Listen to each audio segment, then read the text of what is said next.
Every January, as the rest of the world settles down after the holidays, the city of New Orleans gears up for Mardi Gras. Carnival season is full of parades, balls, and its signature dish, king cake. And one of the most legendary king cake bakeries in New Orleans is Gambino's Bakery. I have been coming to Gambino's for 50 years at least. I drove an hour and a half just to get to Gambino's to get one of their delicious king cakes. For several generations, Gambino's has been baking king cakes for New Orleans and the rest of the world. This is our 71st year in business, so we have a lot of experience. We have people that have been with us 40 years, 20 years. And the business of king cakes is big business. In addition to selling the cakes at their bakery, Gambino's ships king cakes all over the world.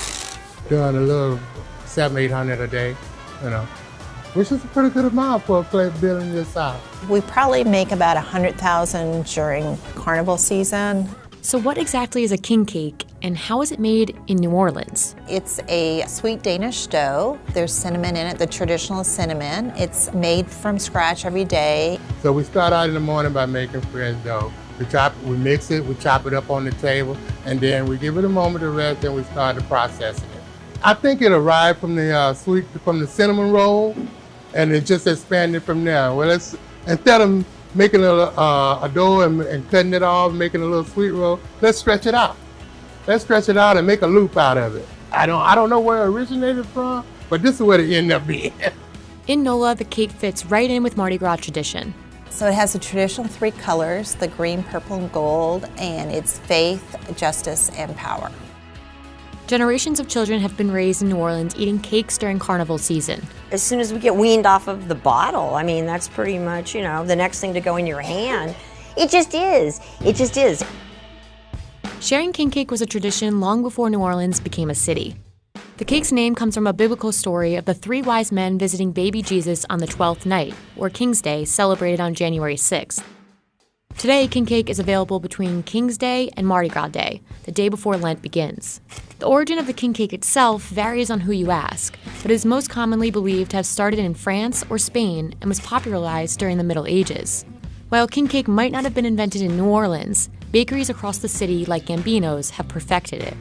There's different parts of the world that celebrate Carnival, but they also have, a version of the king cake. I think ours, we have a lot of sugar in ours, so I think ours is sweeter. I don't think when you go to Europe or even Mexico, it's not as, they don't have the icing and the sugars on it. Gambino's claim to fame was that they were one of the first bakeries to actually fill their cakes. We actually call them stuffed because most bakeries will add the filling on top. Like if it's strawberry, they'll just make a regular king cake, add strawberry filling on top. So we actually put the filling inside the king cake and roll it and then bake the filling in it. So the flavor generates throughout the entire king cake instead of just being placed on top. The final and possibly most important ingredient in a king cake is a plastic baby baked into every cake.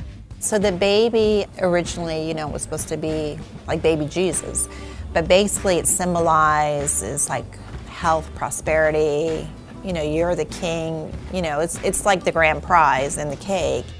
Before the baby was popularized, many Mardi Gras crews would hide a bean in their cake, and whoever ate the piece with the bean inside would be the king or queen for that year's Mardi Gras parade. Today, you can't buy a king cake without a plastic baby.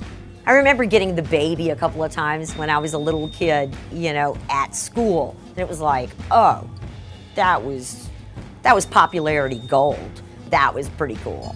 Tradition goes that whoever finds the baby has to provide the king cake for the next party. But after Hurricane Katrina devastated New Orleans, many bakeries, including Gambino's, were not sure if they'd reopen. It was scary because you wonder if I think anybody that had a business here or was employed here, you didn't know what your future was. So it was very frightening. Sorry. Everything was just really slow coming back, and nobody really knew what was going to happen. The city's come back even stronger, and better, and our people here are they're so strong. In the years since the hurricane, Gambino's popularity has grown stronger than ever.